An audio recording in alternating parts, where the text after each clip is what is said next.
देखिए, Hobbs, lock और Rousseau तीनों ने सोशल कॉन्ट्रैक्ट थ्योरी दी थी, सामाजिक संविदा का सिद्धांत दिया था।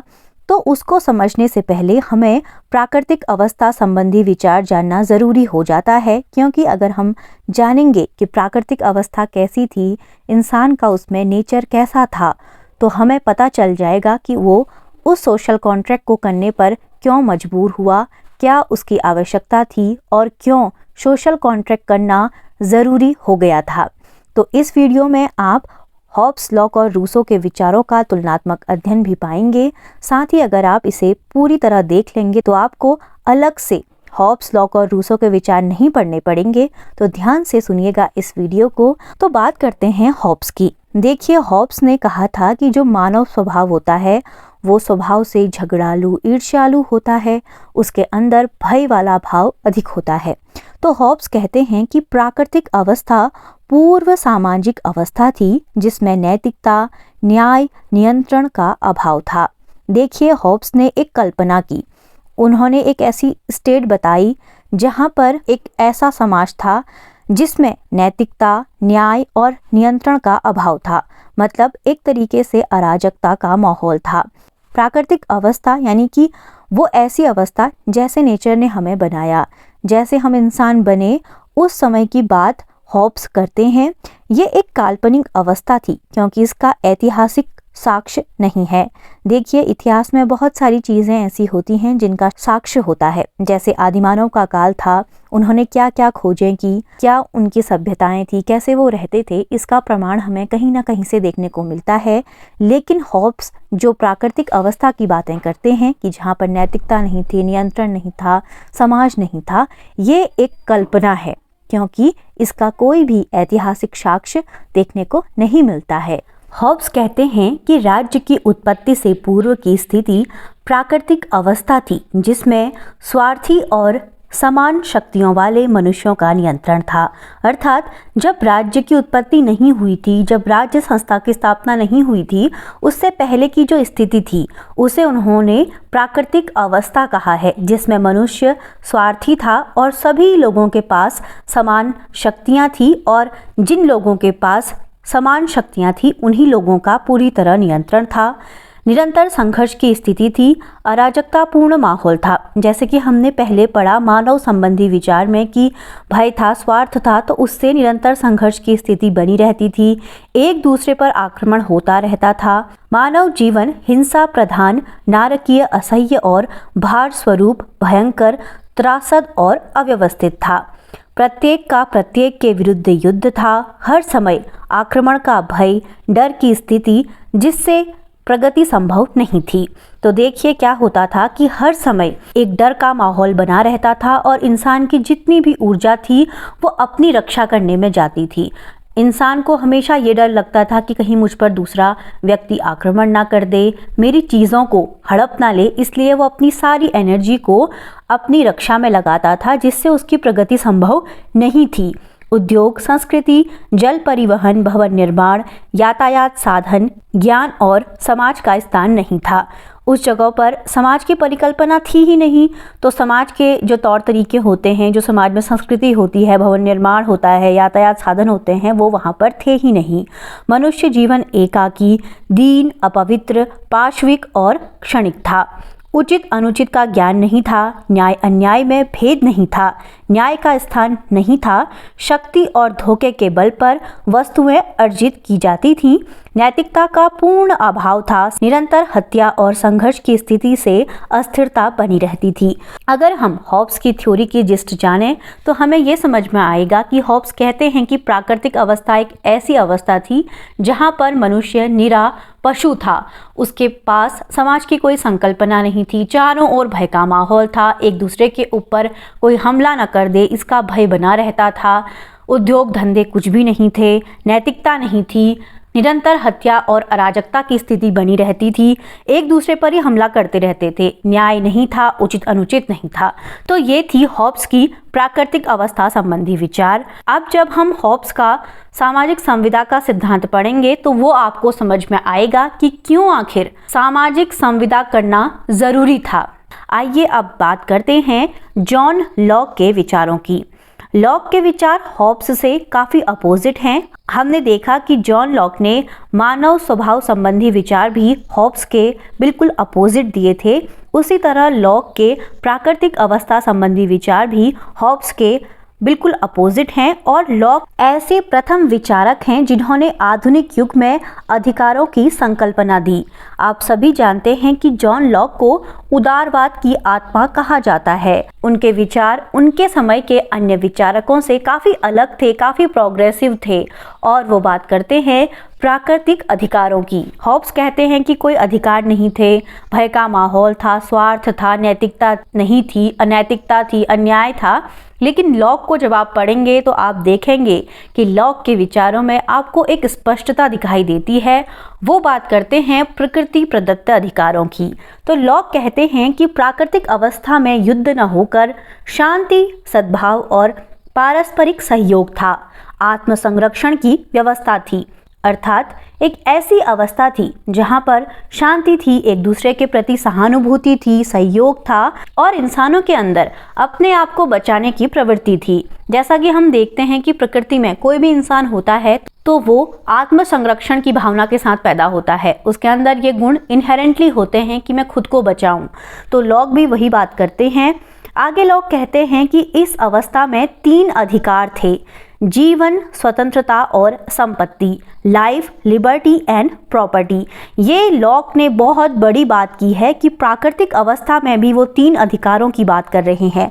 एक ऐसी अवस्था जहाँ पर समाज इतना विकसित नहीं हुआ है, लोगों में ये ज्ञान नहीं है कि क्या तेरा है क्या मेरा है, लेकिन उस अवस्था में भी लोग कह रहे हैं कि 3 अधिकार थे: जीवन का अधिकार, अर्थात व्यक्ति अपने जीवन की रक्षा कर सकता है; स्वतंत्रता का अधिकार, कितनी बड़ी बात, कितना बड़ा कॉन्सेप्ट स्वतंत्रता, जो आधुनिक युग में भी कई सारे देशों को इतने साल संघर्षों के बाद जो चीज मिली, स्वतंत्रता, जॉन लॉक उसे एक प्राकृतिक अधिकार मान रहे हैं। और तीसरा अधिकार था संपत्ति का, अर्थात व्यक्ति जो स्वयं के बल पर अर्जित करेगा उस संपत्ति पर उसका अधिकार होगा। तो इस तरह 3 अधिकार थे: जीवन, स्वतंत्रता और संपत्ति, लाइफ, लिबर्टी एंड प्रॉपर्टी। और ये प्राकृतिक अधिकार थे, अर्थात ये प्रकृति से मिले थे, इंसान के जन्म के साथ ही ये लागू हो गए थे। प्राकृतिक अधिकारों से मतलब यही होता है कि वो अधिकार जो जन्म लेते ही हमारे पास खुद ब खुद आ जाते हैं। जैसे फंडामेंटल राइट्स हैं, उसी तरीके के विचार को प्राकृतिक अधिकार कहा जाता है।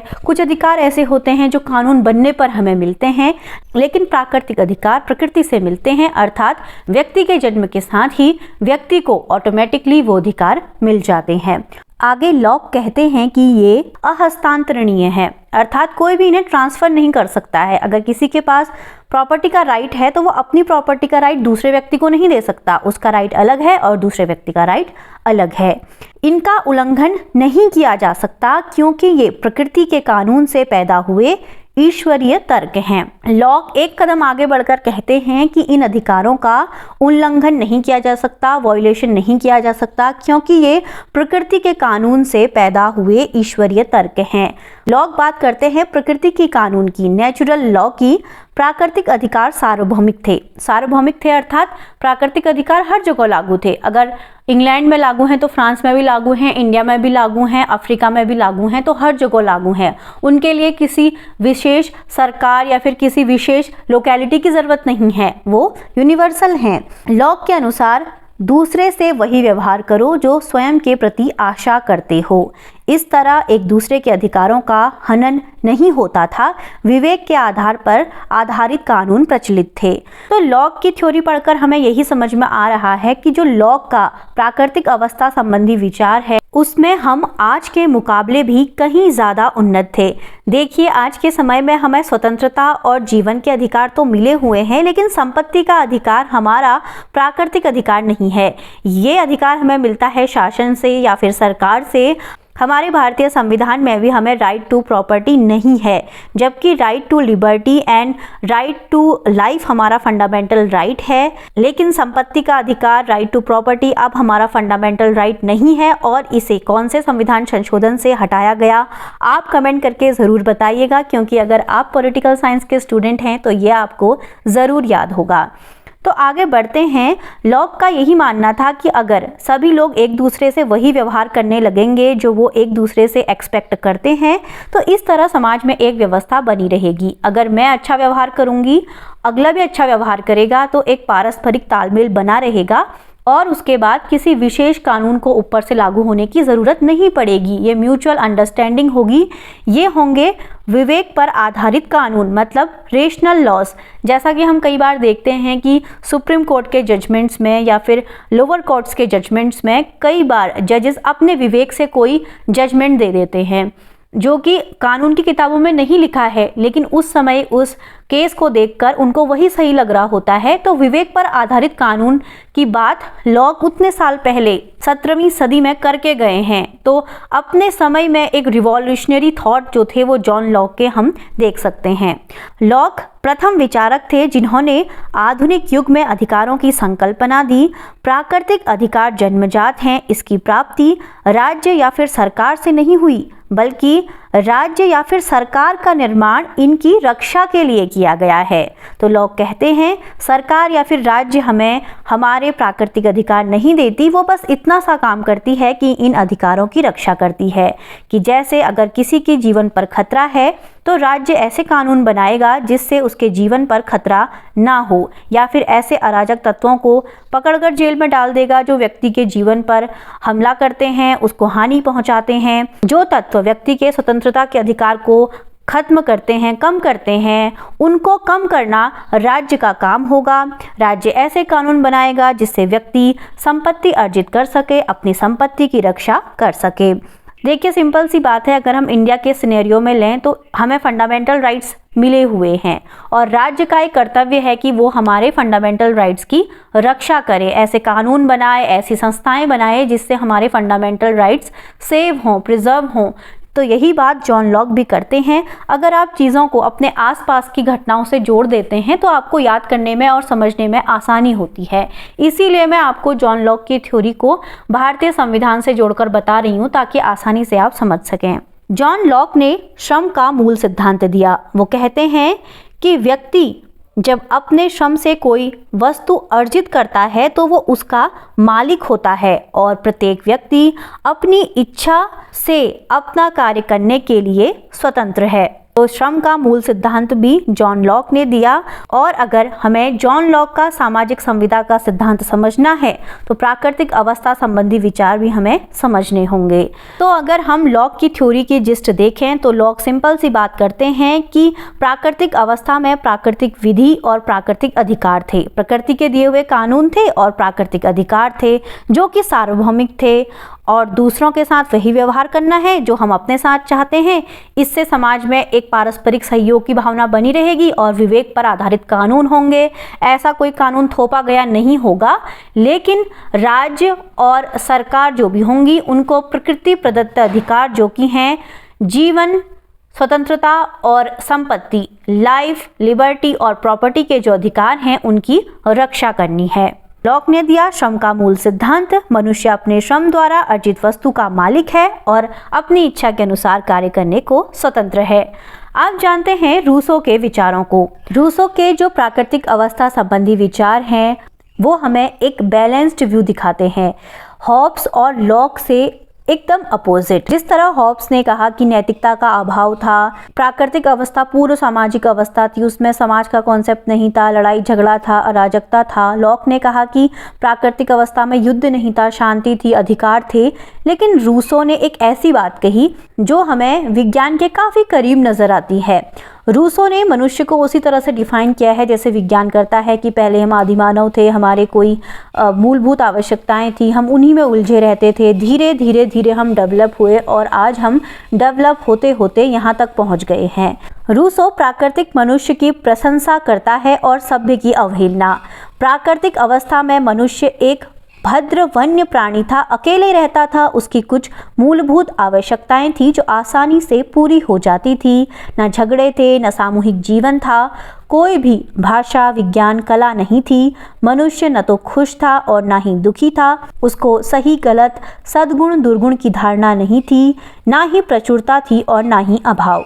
तो देखिए, जिस तरीके से एक प्राकृतिक मनुष्य होता है, वो एक वन्य प्राणी होता है, अकेले रहता है, उसकी सीमित आवश्यकताएं होती हैं। उसकी आवश्यकताएं ये हैं कि उसे खाना खाना है, उसे पानी पीना है, तो नदी किनारे जाकर वो पानी पी लेता था। कोई शिकार करता था तो उसे खा लेता था।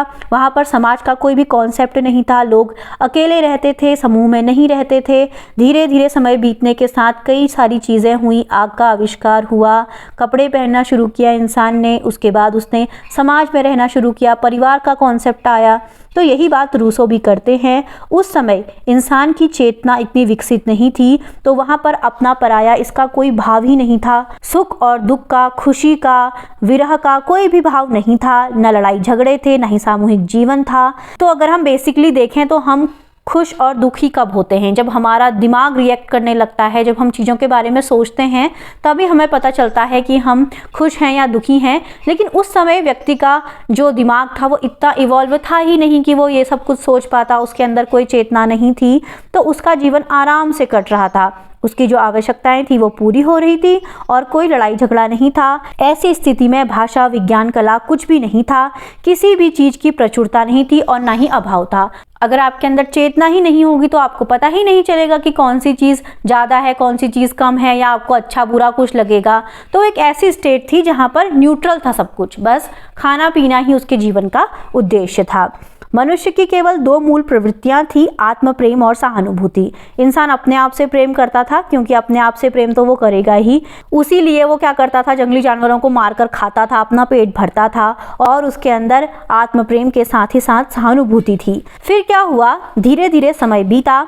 समय बीतने पर उस सभ्य प्राणी ने, जो अभी तक बहुत अच्छा था, सभ्य था, उसने श्रम की उपयोगिता और लाभ का पता लगा लिया। जैसा कि हम देखते हैं, धीरे धीरे आग का आविष्कार हुआ, खेतीबाड़ी शुरू हुई, इंसान ने श्रम करके बहुत सारे खेत बनाए, बहुत सारी फसलें उगाई। तो व्यक्ति को जैसे ही ये पता चला कि श्रम क्या है, इसकी उपयोगिता क्या है, तो इसने उसका लाभ का पता लगाया। उसका दिमाग भी अब धीरे धीरे डेवलप होने लगा।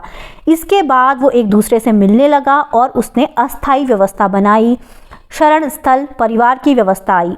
पहले इंसान आवारा था, बंजारा था, कभी कहीं घूमता था, कभी कहीं घूमता था। अब उसके अंदर ये कॉन्सेप्ट आया कि मैं एक ही स्थान पर रहूं, एक जगह पर रहूं, मेरा एक परिवार हो, ये मेरी पति पत्नी बच्चों का कॉन्सेप्ट आया। ये पितृसत्तात्मक चरण था। इसमें क्या हुआ, पैट्रियार्की का जन्म हुआ। एक व्यक्ति जो कि जेंडर से पुरुष है, वो परिवार का मुखिया होगा और उसके कहे हुए अनुसार ही सभी लोग कार्य करेंगे। तो ये था पितृसत्तात्मक चरण।